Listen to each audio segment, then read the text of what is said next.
సైకిళ్ళ మీద ఎడ్ల బండ్ల మీద పాదయాత్ర పథికులుగా అనేక పద్ధతుల్లో అనేక ప్రాంతాల నుంచి ఈ సభకు విచ్చేసిన ప్రతి ఒక్కరికి పేరు పేరున వందనం శుభాభివందనం. మీ అందరికీ కూడా తెలంగాణ రజతోత్సవ శుభాకాంక్షలు నేను తెలియజేస్తా ఉన్నాను.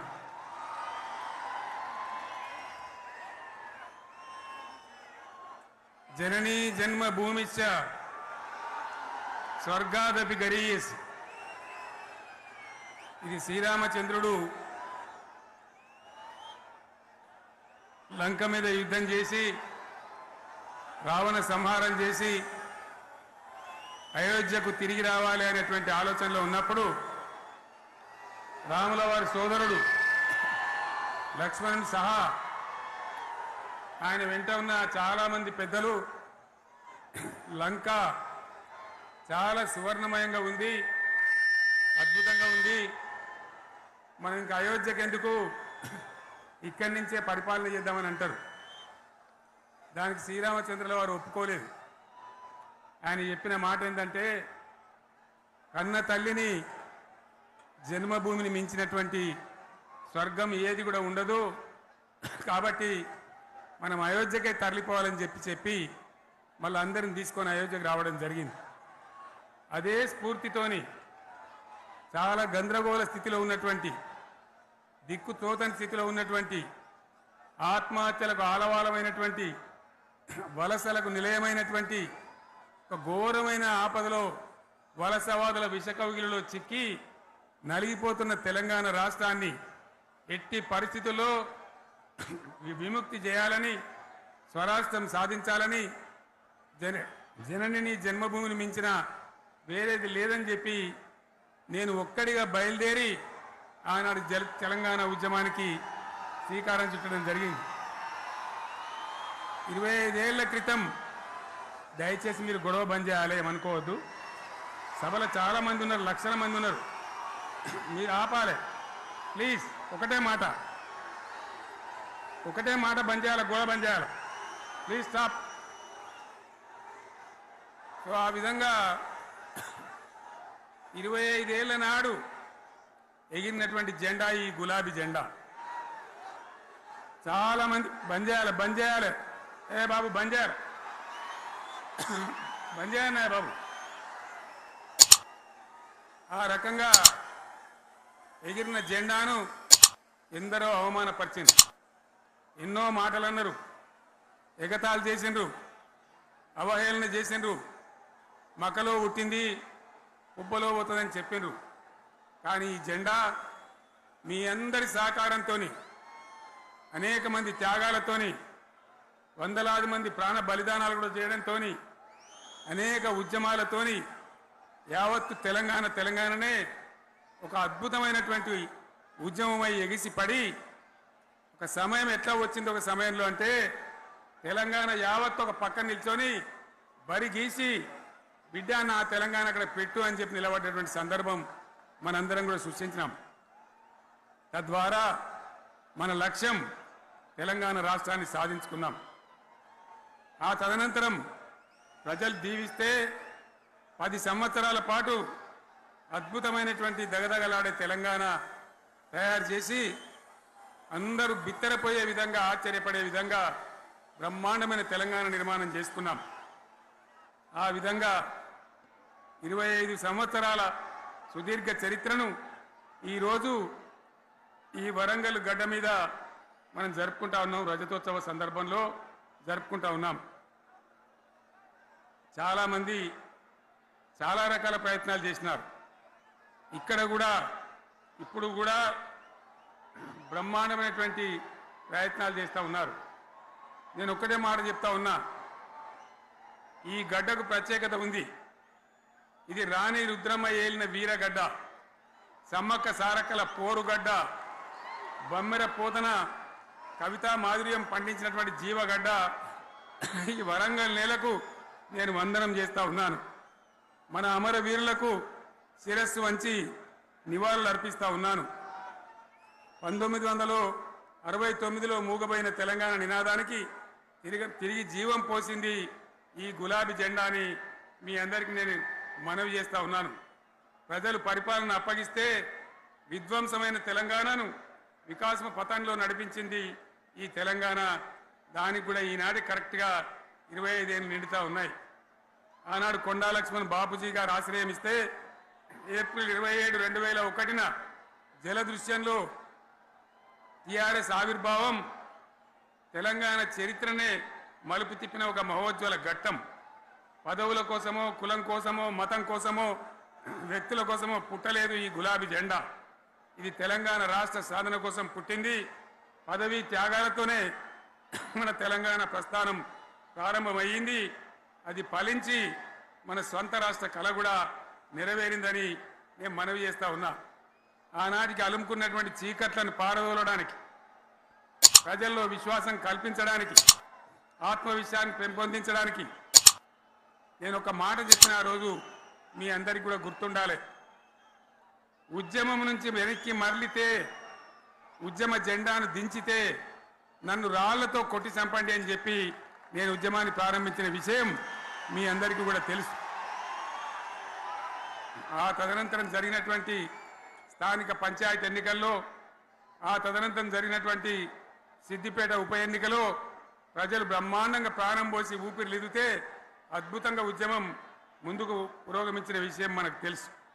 60 ఏళ్ల సమైక్య పాలనలో తెలంగాణది ఎంత గోస, ఎంత దుఃఖం, ఎంత వేదన, ఎంత హింస, ఎంత అణిచివేత చూసినామో మనందరికీ కూడా బాగా తెలుసు. గోదావరి కృష్ణనీళ్ళు దక్కకుండా తరలిపోతే తల్లి సనుబాలకు నోచని పిల్లల్లాగా తెలంగాణ బిడ్డలు రోధించారు. కరువుల కాటకాలకు గురయ్యారు. అర్ధరాత్రి కరెంట్లు పెట్టబోయి పాములు గుట్టి, తేలు గుట్టి చాలా భయంకరంగా అనాథల్లాగా చనిపోయినారు. ఆ రకంగా జరుగుతూ ఉంటే ఇక్కడ ఉన్నటువంటి ఆనాడు కాంగ్రెస్లో, టీడీపీలో ఉన్నటువంటి నాయకులు పదవుల కోసం పెదవులు మూసిండ్రు తప్ప ఏనాడు నోరు తీసి కొట్టాడలేదు. గులాబీ జెండా ఎగిరేదాకా కనీసం తెలంగాణ సోయిని కూడా ప్రదర్శించలేకపోయినారు.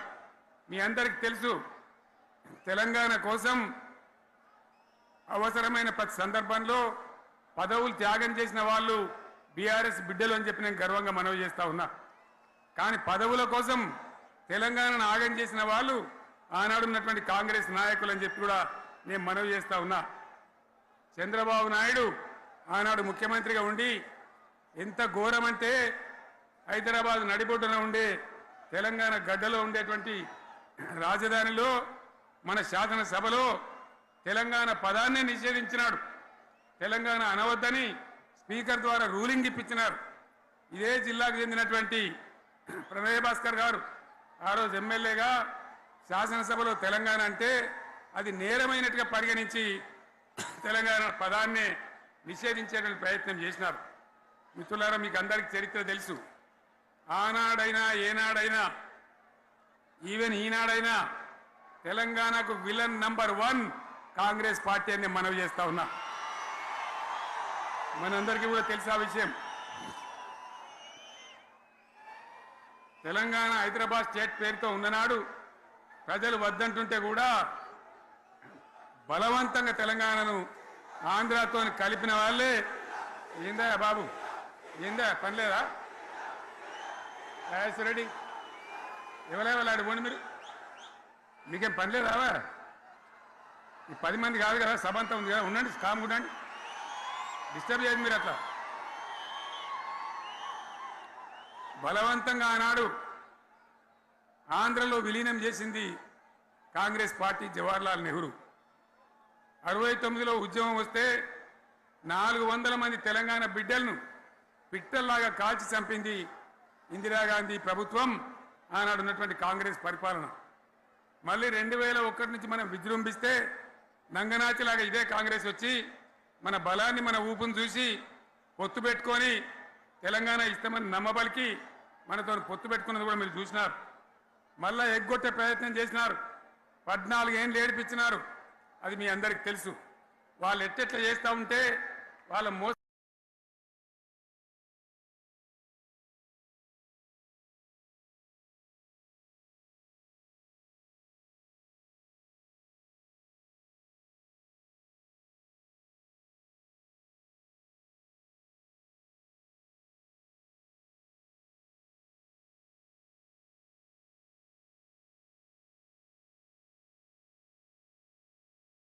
దాన్ని కప్పేయడానికి నేను ఇదే జయశంకర్ పార్లమెంట్లో ప్రతిపక్షాలని కాంగ్రెస్ గొంతు పట్టుకుంటే అప్పుడు దిగివచ్చి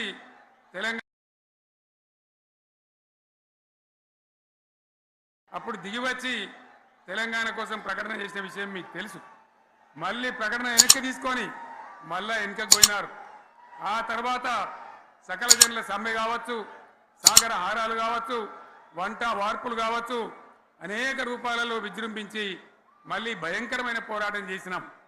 మళ్ళీ 3 ఏళ్ల తర్వాత వాళ్లకు రాజకీయ అవసరం ఏర్పడి ఆనాడు వచ్చి మళ్ళీ తెలంగాణ ఇస్తామని ప్రకటించి వాళ్ళకి ఇష్టం లేకపోయినా తెలంగాణ సృష్టించినటువంటి ఆ సుడిగాడుపులుగా తట్టుకోలేమని భయపడి తెలంగాణ ఇచ్చిన విషయం కూడా మీకు తెలుసు.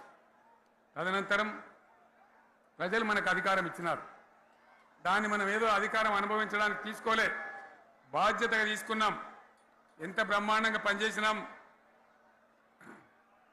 రాష్ట్రాన్ని మన చేతిలో పెడితే ఎక్కడున్న తెలంగాణను ఎక్కడ తీసుకొని పోయినాం.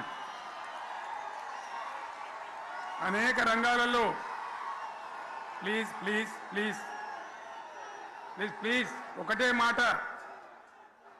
ఏ బాబు ఇక్కడ నేను మాట్లాడుతున్నా, అక్కడ మీరు మాట్లాడుతున్నా, మీకు ఏమైనా అర్థం ఉన్నదా? ఏది అర్థం కావాలి ప్రజలకు? ఏం పని లేదావా? ఇదేం పద్ధతి? మీరు పార్టీ కార్యకర్తలేనా? సైలెన్స్ ఉండండి. అంతమంది నన్ను లక్షల మందిలో మీరు 10 మంది ఏందా ఇక్కడ? 10 నిమిషాలు సైలెంట్గా ఉండలేరా? చివరిలో బాగా చెప్తాం, స్లోగా అద్భుతంగా దుంకుదాం, స్టేజ్ ఎత్తు దుంకుదాం. మీరు బాధ్యత చూడాల్సింది ఏంటంటే మీరు అరవడం బంద్ చేయండి. ఇంతమంది ఉన్నారు, ఏం సీఎం పని లేదా నీకు? మళ్ళీ అందరు ఇళ్ళకి చేరుకోవద్దా? క్షేమంగా పోవద్దా? ఎక్కడెక్కడ నుంచో దూరం నుంచి వచ్చిన వాళ్ళు ఉన్నారు. 10 నిమిషాలు మీరు సైలెంట్గా ఉండండి. ముందరున్న వాళ్ళు 10 ఏళ్ల బీఆర్ఎస్ పాలనలో ఎక్కడున్న తెలంగాణ ఎక్కడికి పోయింది? ఎన్ని రంగాలలో ఎన్ని అవార్డులు వచ్చినాయి? ఎన్ని అద్భుతమైన పనులు చేసి చూపెట్టినాం. తెలంగాణ అంటే ఒకప్పుడు వెనుకబడ్డ ప్రాంతం, ఎగతాళి చేయబడ్డ ప్రాంతం, పనికిమాలిన ప్రాంతం అనే పేరు పెట్టిన ప్రాంతం. కానీ ఎన్ని రంగాలు, తలసరి ఆదాయాన్ని బ్రహ్మాండంగా పెంచినాం. 90,000 ఉన్న తలసరి ఆదాయాన్ని 3.5 లక్షల పైచీలకు పెంచుకున్నాం. జిఎస్డిపిని దేశంలో నంబర్ 1 స్థానానికి తీసుకెళ్ళినాం. తెలంగాణలో బ్రహ్మాండంగా పెండింగ్ ప్రాజెక్టులన్నీ కూడా కంప్లీట్ చేసుకున్నాం. కల్వకుర్తి కావచ్చు, నెట్టెంపాడు కావచ్చు, భీమా కావచ్చు, ఎల్లంపల్లి కావచ్చు, మిడిమానేరు కావచ్చు, అక్కడ మేఘాల మీద పనిచేసి దాన్ని అంతా కూడా కంప్లీట్ చేసి ఒక్క పాలమూరు జిల్లాలోనే 10 లక్షల ఎకరాలకు సాగునీళ్ళు ఇచ్చుకున్నాం. బ్రహ్మాండమైనటువంటి ఇరిగేషన్ ప్రాజెక్టులు కంప్లీట్ చేసుకున్నాం. 3.5 లక్షల టన్నుల వడ్లు పండించే స్థాయికి తెలంగాణను తీసుకొని పోయినాం. వరంగల్ గడ్డ కోసం, ఇదే జిల్లా కోసం పెండింగ్లో ఉన్న దేవాదుల ప్రాజెక్టును కంప్లీట్ చేసి ఈ గడ్డకు నీళ్లు తెచ్చుకున్నాం. 3 ఏళ్లలో కాళేశ్వరం ప్రాజెక్టు కట్టుకున్నాం. వాగుల మీద, వంకల మీద చెక్ డ్యాములు కట్టుకున్నాం. మిషన్ కాకతీయ పేరు మీద చెరువులన్నిటి పూడికలు తీసుకున్నాం. ఒక అద్భుతమైన తెలంగాణను తయారు చేసుకున్నాం. పడావు భూములన్నీ పంట పొలాలుగా మార్చుకున్నాం. ఆనాడు బీఆర్ఎస్ పాలనలో చెరువుల నిండా జలరాశులు, రైతుల కళ్ళాల నిండా ధాన్య రాశులతోని బ్రహ్మాండంగా తెలంగాణ అద్భుతంగా పురోగమించిన విషయం మీకు తెలుసు. పంజాబ్ను తలదన్నే పంటలు పండించిన విషయం కూడా మీ అందరికీ తెలుసు అని నేను మనవి చేస్తా ఉన్నా. రైతు కష్టమేందో నాకు తెలుసు. నేను స్వయంగా రైతును కాబట్టి రైతాంగాన్ని కడుపులో పెట్టి చూసుకున్నాం. మీ అందరికి ఒక మాట చెప్తా ఉన్నా. ఈ దేశంలో షేర్షా సూరి అని ఒక రాజు ఉండే. ఆయన కాలంలోనే రెవెన్యూ సంస్కరణలు తెచ్చినారు. నేను చెప్పే మాట మంచి వినాలి మీరు. చరిత్ర పొడుగుత చూస్తే షేర్షా సూరి నుంచి స్వతంత్ర భారతం వచ్చిన తర్వాత ప్రజాస్వామ్య ప్రభుత్వాలు కూడా రైతుల దగ్గర రకరకాల శిస్తులు వసూలు చేసినారు. రైతుల దగ్గర డబ్బులు వసూలు చేసినారు. తహసీల్ రకాలు వసూలు చేసినారు. నీటి తీరువాలు వసూలు చేసినారు. కానీ రైతును చూడాలని వాడు అందుకోలే. భారతదేశంలోనే ఎక్కడ కూడా లేని స్కీమ్ నన్ను ఎవరు అడగలే, ఎలక్షన్లలో చెప్పలే.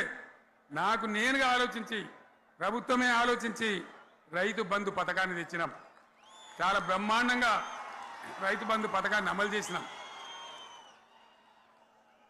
రైతాంగానికి ఎటువంటి కరెంట్ ఇచ్చినాం, ఎంత అద్భుతమైన కరెంట్ ఇచ్చినాం.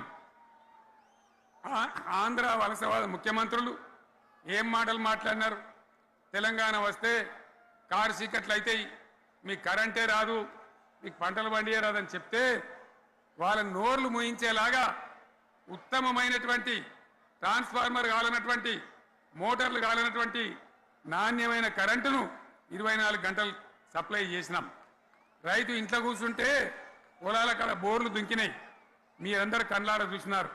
నాకంటే ఆ విషయం మీకే ఎక్కువ తెలుసు. అదేవిధంగా రైతులు చనిపోతే 2 ఎకరాలు 3 ఎకరాలు ఉన్న రైతులు ఏముంటుంది, వాళ్ళకి ఆదాయం ఉండదు. వాళ్ళు సస్తే బీఆర్ఎస్ రాకముందు పట్టించుకున్న నాతుడు లేడు. అదే బీఆర్ఎస్ వచ్చిన తర్వాత రైతు బీమా ఇచ్చి వాళ్ళు చనిపోయినాక 8 రోజుల్లోనే వాళ్లకు రైతు బీమా అందే విధంగా ఆనాడు చర్యలు తీసుకున్నాం.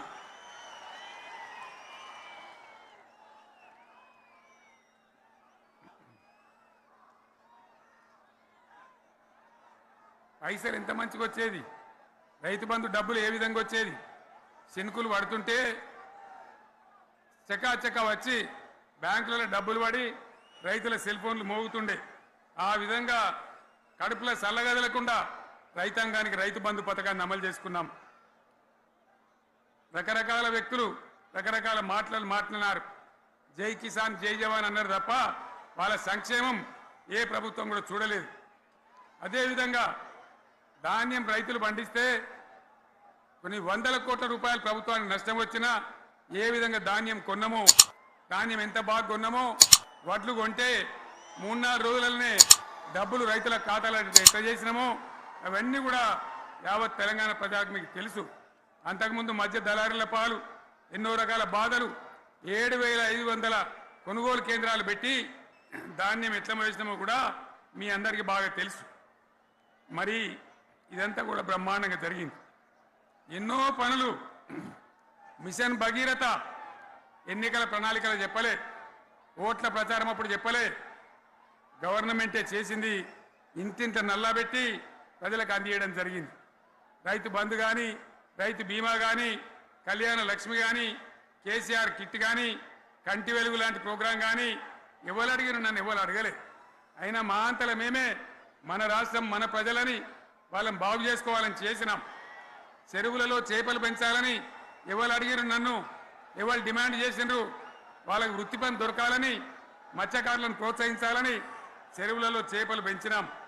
లక్షలాది గొర్రెలను పంపిణీ చేయమని ఎవరు ధర్నా చేయలే, ఎవరు అడగలే. కానీ ప్రభుత్వమే తనంతట తానే బ్రహ్మాండంగా వాళ్ళకు చేయడం జరిగింది. ప్రజల అవసరాలు ఎప్పటికప్పుడు తీర్చినాం. అంతవరకే ఆగలే. పారిశ్రామిక రంగం మీద దృష్టి పెట్టినాం, పెట్టుబడులు ఆకర్షించినాం. సుమారు 20 నుంచి 25 లక్షల మంది పిల్లలకు ఉద్యోగాలు ఇప్పించే ప్రయత్నం చేసినాం. 40 కోట్లు మాత్రం ఉన్న ఐటీ ఎగుమతులు 2.5 లక్షల కోట్లకు పెంచగలిగినాం. ఐటీ రంగంలో 7 లక్షల మందికి ఉద్యోగాలు కొత్తగా వచ్చినాయి. 1000కి పైగా గురుకులాలు పెట్టినాం. పేద ఇండ్ల విద్యార్థులకు ఉత్తమమైనటువంటి చదువును అందించినాం. తెలంగాణలో 3 మెడికల్ కాలేజీలు ఉంటే దాన్ని 33 మెడికల్ కాలేజీలు తీసుకొని పోయినాం. ఈ విధంగా అది ఒకటి మాత్రమే కాదు, బీఆర్ఎస్ టైంలో మత కల్లోలం లేదు, కర్ఫ్యూ లేదు, కల్లోలం లేదు, శాంతి భద్రతలన్నీ కూడా బ్రహ్మాండంగా కాపాడి ప్రతి ఒక్కరిని కూడా కాపాడే బాధ్యత తీసుకొని కడుపులో పెట్టుకొని చూసుకున్నాం. ఇవన్నీ కూడా నా డైలాగులు కాదు, నేను చెప్పే స్టోరీలు కాదు. ఇవన్నీ పార్లమెంట్ వేదికగా కేంద్ర ప్రభుత్వం అనేక సందర్భాల్లో వెల్లడించినటువంటి విషయాలు. Reserve bank of India, comptroller general of India వాళ్ళు వెల్లడించినటువంటి అధికారమైనటువంటి లెక్కలని చెప్పి కూడా నేను మీకు మనవి చేస్తా ఉన్నా. ఇవన్నీ జరిగినాయి. ఇప్పుడు నేను చెప్పిందంతా కూడా మీ కళ్ళ ముందరనే జరిగింది. మరి కాంగ్రెస్ వచ్చి ఏడాదిని అర్థమా, మరి ఏం మాయరోగం వచ్చే, ఏం బీమారు వచ్చే, ఏమేమి చెప్పిరి, ఎన్నెన్ని చెప్పిరి మీకు కావాల్సింది ఇదే కదా చెప్తా ఇక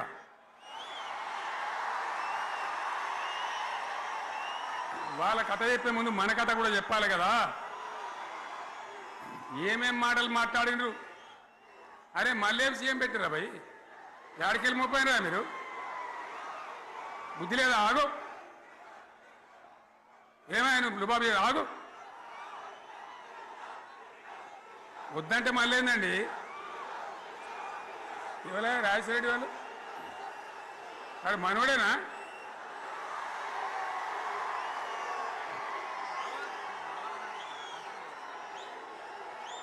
ఎన్నెన్ని మాటలు చెప్పిరి వరుస బట్టి గోల్మాల్ దింపుట్ల కాంగ్రెస్ను మించిన వాళ్ళు లేడు అబద్ధాలు చెప్పుట్ల కాంగ్రెస్ను మించిన వాళ్ళు లేడు ఎన్ని చెప్పిరి ఇక్కడ ఉన్నోళ్ళు జాలరని ఉన్న గాంధీలు లేని గాంధీలు డూప్లికేట్ గాంధీలు అంతా ఢిల్లీకి వెళ్ళి కూడా దిగిరి చప్పట్లు కొట్టి డాన్సులు చేసి స్టేజీల మీద ఒకటి చెప్పిండ్రా ఏమిత్తాడా కేసీఆర్ రైతు బంధు 10,000 ఇస్తాడు మేము 15 ఇస్తాం చెప్పిండ్రా లేదా చెప్పిండ్రా ఇచ్చుడు కాదు చెప్పిండ్రా 10,000కు 15,000 ఇస్తామని అన్నారా కేసీఆర్ పెన్షన్లు 2,000 ఇస్తాడు మేము 4,000 ఇస్తాం చెప్పిండ్రా ఇంకేం చెప్పిండ్రు కేసీఆర్ ఇంట్లో ఇద్దరుంటే ఒకరికే ఇస్తాడు మేము ముసలోనికి ఇద్దరికి ఇస్తాం చెప్పిండ్రా లేదా అన్న మీరు మధ్యున్న వాళ్ళు చెప్తలేరు చెప్పిండ్రా ఇవన్నీ కాంగ్రెస్ వాళ్ళు చెప్పిండ్రు అన్న వాళ్ళు ఒకసారి శైలేవటారు దయచేసి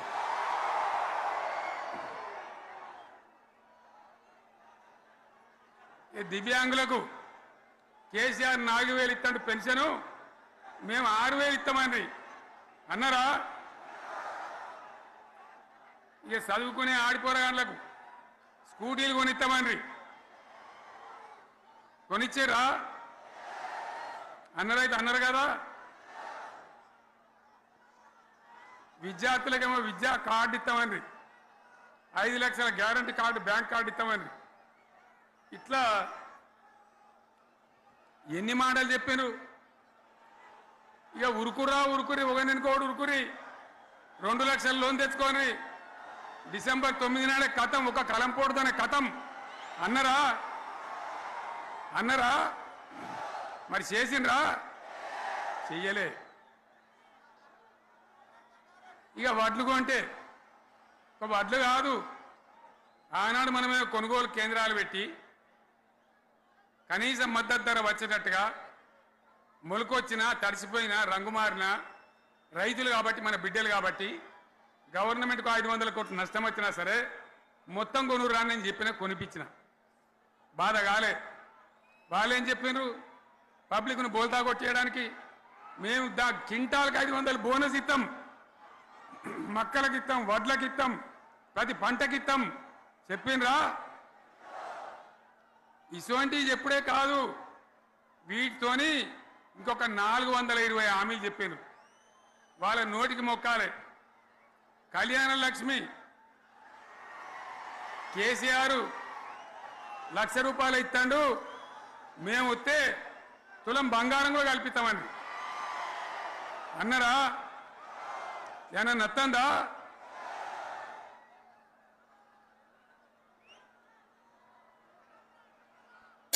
ఇక హామీలు ఇచ్చుడు కాదు పెద్ద పెద్ద బుక్కులు వంచి ఊరూరికి వంచారు సిగ్గులేక ఊళ్ళ పంట తిరిగి బాండ్ పేపర్లు రాసిచ్చారు బాండ్ పేపర్లు ఇంటింటికి తిరిగిండ్రు చెప్పిండ్రా చాలా మంది అడిగిండ్రు మరి మీరు అడ్డగోలు చెప్తున్నారు అడ్డం పొడుగు చెప్తున్నారు ఎటువంటి అంటే చెప్తున్నారు యాడికెళ్ళి ఇస్తారా భయ అని అడిగిండ్రు పేపర్ వాళ్ళు అడిగిండ్రు ఇప్పుడు ఆర్థిక మంత్రి ఉన్నాయన టీవీలలో చెప్పిండు ఆయన ఇస్తాం చేసి చూపిస్తాం మాది పేద పార్టీ 120 ఏళ్ళ అనుభవం ఉన్న పార్టీ మమ్మల్ని మించిన సిపాయిలు లేరు అని ఒకటి జబ్బలు తరిచే ఒకటి మెడలు తరిచే డైలాగులు కొట్టి మేము ఇచ్చేస్తామన్నారు ఇచ్చిండ్రా? ఇయ్యలే. రుణమాఫీ చేయలే. మధ్యలో పార్లమెంట్ ఎలక్షన్లు వచ్చినాయి. అప్పుడు నాకు కాలు ఇరిగింది. కుంటుకుంటున్నాం మెంటుకుంటున్నాం, మళ్ళీ నేను బయలుదేరిన. ఆ దెబ్బకి ఏం చేసిండ్రు? తెలంగాణలో ఎన్ని దేవుళ్ళు ఉన్నాయో అన్ని దేవుళ్ళ మీద ఒట్లు పెట్టుకున్నారు. పెట్టిండ్రా? బహిరంగ సభలలో ఆడిడ కూడా కాదు. ఇన్ని మాటలు చెప్పి ప్రజల్ని ఏమార్చింది. ఒక ఉచిత బస్ అని పెడితే అది జుట్లు పట్టుకొని కొట్టుకుంటానికి మనకత్తాను తప్ప ఏమనికి ఉపయోగపడ్డది లేదు. ఆ మహిళలే అంటారు మాకు ఎందుక ఉచిత బస్ దరిద్రం, మాకు అవసరమే లేదు అంటాను. అటువంటి ఒక్క పథకం పెట్టి ఇక ఇప్పుడు మళ్ళీ పెద్ద నోరు పెట్టుకొని వాళ్ళే మాట్లాడతారు. అంటే అంటే మాట్లాడతారు, అబద్ధాలు చెప్తారు. మాట్లాడితే బీఆర్ఎస్ వాళ్ళ మీద నింద, మాట్లాడితే కేసీఆర్ మీద నింద. ఇది ఒక అలవాటు చేసుకొని ఎవరికి నోరుంటే వాంటే లెక్క అనే పద్ధతిలో అడ్డమైన మాటలు మాట్లాడుతూ చాలా ఘోరంగా మోసం చేస్తూ ఉన్నారు. ఎట్లున్నదంటే కాంగ్రెస్ వాళ్ళు చెప్పింది చాలా సిపాయిలం, మా అంత సిపాయి లేడంటే జనం నమ్మితిమి, ఆశపడ్డాం కదా, నమ్మి బోల్తా పడ్డాం కదా, గల్లంత అయినాం కదా.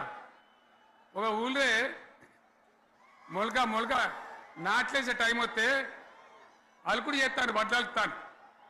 మొలకకు అలుకుడు చేస్తాం కదా, తుకాలు పోయేమా పెద్ద మొగోడని ఒకరిని పిలిచిరట. మొగోడని మొలకలుస్తానికి పిలిస్తే ఎలక పిల్లని చూసి ఎల్లంకర పడ్డాడు. ఇక మా అంత సిపాయి లేరు, మేము తెచ్చే ఇస్తాం, 6 సందమామలు పెడతాం, 7 సూర్యులు పెడతాం అని నమ్మబలికి ప్రజలను దగా చేసి మంచిగున్న తెలంగాణ నాగం పట్టించి ఓట్లు వేయించుకొని ప్రజలను మోసం చేసిండ్రు, దగా చేసిండ్రు. ఈ మాట నిజం, మీ అందరికి తెలుసు. ఇవాళ ఏం మాట్లాడతారు? మమ్మల్ని ఎవరు నమ్ముతలేడు, మాకు అప్పు ఉడతలేదు, యాడికెళ్ళి తెచ్చియాలి అని ఇప్పుడు మాట్లాడుతున్నాం.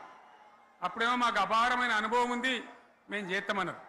ఒక్క మాట చెప్తున్నాం మిత్రులారా, ఇక్కడ నోళ్ళం మనమే కాదు, నా ప్రసంగం టీవీలలో వినేటువంటి కోటాను కోట్ల మందికి కూడా నేను మనవి చేస్తా ఉన్నా.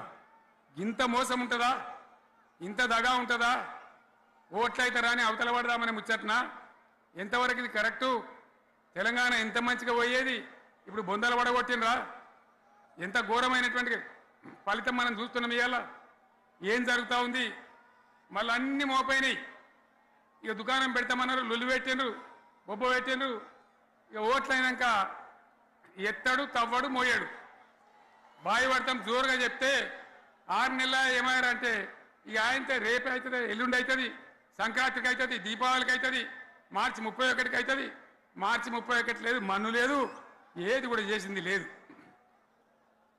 మొత్తం ఆర్థిక పరిస్థితిని దెబ్బతీసింది.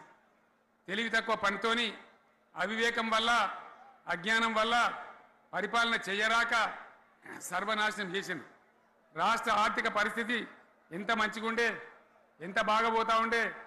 మేము కష్టపడి కడుపు కట్టుకొని నోరు కట్టుకొని సంవత్సరానికి 10 నుంచి 15 వేల కోట్ల ఆదాయం పెంచినాం. అనేక రివ్యూ మీటింగులు చేసినాం. ఎంత బాగా తీసుకొని పోయినాం, తెలంగాణను ఎట్లా తయారు చేసినాం, ఆ విధంగా తీసుకొని పోయినాం. ఇవాళ ఒక్క మాట మీరు అందరూ ఆలోచన చేయాలి. ఇక్కడ ఉన్న వాళ్ళు కానీ నా మనసు బాధ అవుతుంది, నా మనసు కాలుతుంది, ఇబ్బంది అవుతుంది. నా కళ్ళ ముందటనే తెలంగాణ ఇట్లా కావడం నాకు దుఃఖం కలిగిస్తూ ఉంది. నేను ఆవేదనతో చెప్తున్నా ఈ మాట. ఒక్క మాట మీరు అందరూ ఆలోచన చేయండి. తెలంగాణలో భూముల ధరలు ఎట్లుండే? కేసీఆర్ ముఖ్యమంత్రి ఉన్నప్పుడు, బీఆర్ఎస్ రాజ్యం చేసినప్పుడు భూముల ధరలు ఎట్లుండే? ఆనాడు కొనేటోళ్ళు ఎక్కువ ఉండిరి, అమ్మేటోళ్ళు తక్కువ ఉండిరి. ఇవాళ ఆపదకి అమ్ముకుందామంటే భూములు కొనేటోడున్నాడా? అడుగుతున్నా భూముల ధరలు ఎక్కడికి పోయినాయి? ఎవరికన్నా 5 ఎకరాలు డాంబర్ రోడ్డు పక్కకుంటే నేను 5 కోట్ల మనిషిని, నేను కోటీశ్వరుని అనే ధైర్యంలో రైతులు ఉండరు. ఇవాళ అడిగేటోడు ఉన్నాడా? ఉన్నదా? ఒక్కటే ఏడాదిలో గింత గల్లంత అవుతుందా? కేసీఆర్ పక్కకు పోగానే ఇంత ఆగమవుతుందా? ఇంకో మాట నేను అడుగుతా ఉన్నా. కరెంటును 35 ఏళ్ళు బాధపడ్డాం. నా బావి కాడ కూడా మోటార్లు కాలినాయి. బీఆర్ఎస్ వచ్చినాక, నేను ముఖ్యమంత్రి అయినాక ఒక్కటే ఏడాది బావుల దాన్ని చక్కగా చేసి 24 గంటల కరెంట్ ఇయ్యలే, నడవలే, రెప్పపాటు కూడా కరెంటు పోకుండా 24 గంటల కరెంటు తేలేదా? మరి మా అంత సిపాయి లేరంటే కేసీఆర్ మంచిగా ఇచ్చిన కరెంటు మీకెందుకు ఇయ్యే శాతం అయితే లేదు అని చెప్పి నేను అడుగుతా ఉన్నా. తెలంగాణ ప్రజల పక్షాన్ని అడుగుతా ఉన్నా. ఎందుకు ఇలా ప్రజల గోస ఉంచుకుంటా ఉన్నారు? మళ్ళా మోటార్లు కాలుతున్నాయి, ట్రాన్స్ఫార్మర్లు కాలుతున్నాయి, లంచాలు పెరుగుతున్నాయి, అది శాతం అయితే లేదా? మళ్ళీ ఇలా తెలంగాణ పోవన్నా మోటార్ పెట్టడానికి? ఏం దౌర్భాగ్యం ఇది! ఎటువంటి శని నెత్తి మీద పెట్టుకున్నాం మనం. మీరందరూ ఆలోచన చేయాలి. భూముల ధరలు పోయినాయి, కరెంట్ ఎక్కడ ఎవడెత్తుకపోయా? మిషన్ భగీరథ అసెంబ్లీలో నిలబడి ఛాలెంజ్ చేసిన నేను. 5 ఏళ్ల లోపల ప్రతి ఇంట్లో నల్లా పెట్టి నీళ్ళు ఇవ్వకపోతే మళ్ళా ఎలక్షన్ల పార్టీ మేము నిలవడం, ఓట్లు అడగము అని చెప్పిన నేను. ఎవరు చెప్పాలి? దమ్మున్నోడే చెప్పాలి. చేసి చూపించినాం, నడిపించినాం, ప్రతి ఇంట్లో నల్లా పెట్టినాం. కృష్ణా గోదావరి నీళ్లు తెచ్చి ప్రతి ఇంటి ముందర దుంకిచ్చినాం. అది మీరందరూ దానికి సాక్ష్యం. ఇలాగా మంచినీళ్ళు కట్నే ఇల్లు పెట్టినపోయి ఉన్న పథకం కేసీఆర్ హయాంలోనే అయిపోయింది. ఇంకా మంచినీళ్ళు కూడా ఏ శాతం అయితే లేదా? మేము ఇంత సిపాయిలం అంత సిపాయిలం అని ఎగిరెగిరి దుంకితే మాట్లాడితే మంచినీళ్ళు ఇచ్చే కూడా శాతం అయితే లేదా? మంచినీళ్ళు పోతాయి, కరెంటు పోతుంది, వడ్లు కొనే దిక్కు లేదు. వడ్లు కొంటానరా? కళ్ళాల కాడ 15 రోజులు వడ్లు కొనే దిక్కు లేదు, అడిగే దిక్కు లేదు. సర్కారు కొనకపోతే దిక్కుమాలి దేవుడా అని ప్రైవేట్ మిల్లర్లకు అమ్ముకుంటున్నాం. మళ్ళీ అక్కడ దళారీలు, అక్కడ దోపిడీ, మళ్ళీ రైతాంగం దోపిడీకి గురవుతున్నది. మళ్ళీ 2014 కంటే ముందటి పరిస్థితులు వస్తూ ఉన్నాయి. ఆ విధంగా ఎందుకు జరుగుతూ ఉంది? ఇది ఎవరి అసమర్థత? కాంగ్రెస్ ప్రభుత్వం యొక్క అసమర్థత కాదా? ఈ కాంగ్రెస్ కాటేయడం కాదా? నేను ఒక్కటే మాట మిమ్మల్ని కోరుతా ఉన్నా, ప్రజలకు నేను అడుగుతా ఉన్నా. పేదలు గుడిసెలు వేసుకుంటారు, ప్రభుత్వ జాగాలలో పాపం తెలిసి తెలియక కొన్ని వేసుకుంటారు. బీఆర్ఎస్ గవర్నమెంట్లో హైదరాబాద్తో సహా, వరంగల్తో సహా అనేక పట్టణాలలో, అనేక ప్రాంతాలలో రాష్ట్ర వ్యాప్తంగా లక్షలాది మందికి మేము పట్టాలు ఇచ్చినాం. బుల్డోజర్లు పెట్టి, జేసీబీలు పెట్టి మేము చెరువులలో పూడికెళ్ళి తీస్తే వీళ్ళేమో హైడ్రా అని మన బొందా అని పెట్టి పేదల ఇండ్లు కూడా కొడతా ఉన్నారు. ఆనాడు చెరువు పూడికెళ్ళి తీసిన బుల్డోజర్లు ఇలా పేదల ఇండ్లు కూడా కొడతా ఉన్నాయి. ఇవన్నీ మనం చూస్తూ ఉన్నాం. చూసి మౌనంగా ఉందామా, కొట్లాడదామా, ఏం చేద్దాం అనేది మనం ఆలోచించే సమయం వచ్చింది. దేశాన్ని నంబర్ 1 స్థాయిలో నిలబెడితే ఇవాళ 14వ స్థాయికి 15వ స్థాయికి తీసుకొని పోయినారు. నా కళ్ళ ముందన్న గిట్ల జరుగుతుంది, ఇంత మాయల్యమే అవుతుంది, ఇంత మోసం చేస్తారని నేను కూడా అనుకోలే. ఇలా చాలా బాధ కలుగుతూ ఉంది, చాలా దుఃఖం కలుగుతూ ఉంది. ఇంకా ముందరికి పోవాల్సిన తెలంగాణ ఇలా వెనుకకు అయిపోతున్నా ఉన్నది. మళ్ళా ఎవరు దీనికి కారణం? ఈ దుర్మార్గులు కాదా? నిలబెట్టి ఖచ్చితంగా అడగాల్సిన అవసరం ప్రజలకు లేదా? అడగాలి. ఎందుకోసం? టైం ఇవ్వాలని మేము కూడా టైం ఇచ్చినాం. ఏమంటారు? మీకేసినట్టు మాకేసిన ఓట్లు, మాకు ఏడాదిన టైం ఇయ్యరా? ఏడాదిన అర్థమైన టైం ఇయ్యరా? మీకు కన్నేరురా అని అంటారు. కాబట్టి నేను నోరు తెరవలే, బయటికి రాలే. కృష్ణా జలాల మీద గడబడి జరిగితే ఒక్కసారి అక్కడ నాయకులు తీరకపోతే నల్లగొండలో పోయి ఒక గర్జన చేసి వచ్చినా కానీ నేను ఎక్కడ బయటికి రాలే, మాట్లాడలే. కానీ ఏడాది అర్థం అయిపోయింది, ఇంకేం పాడైంది? పువ్వు పుట్టంగానే పరిమళిస్తుంది అన్నట్టు ప్రభుత్వం కథ తెలియదా? ఇంకేమన్నా వీళ్ళకి టైం ఎక్కడిది? వీళ్ళు ఏం చేస్తారు? చివరి 6 నెలలు అయితే ఎలక్షన్ అయినాయి. వీనికి ఉన్న టైమే 2.5 ఏళ్ళు. ఈ 2.5 ఏళ్ళలో వీళ్ళు చేస్తారు, మనం బతికి ముందర పడతామా? అందుకోసం ప్రజానీకం, మేధావులు, తెలంగాణ ప్రజలు దయచేసి అందరూ ఆలోచన చేయాలి. ప్రతి వాళ్ళు కూడా ఆలోచన చేసి దీనికి పరిష్కారం ఏందో కనుక్కోవాలి.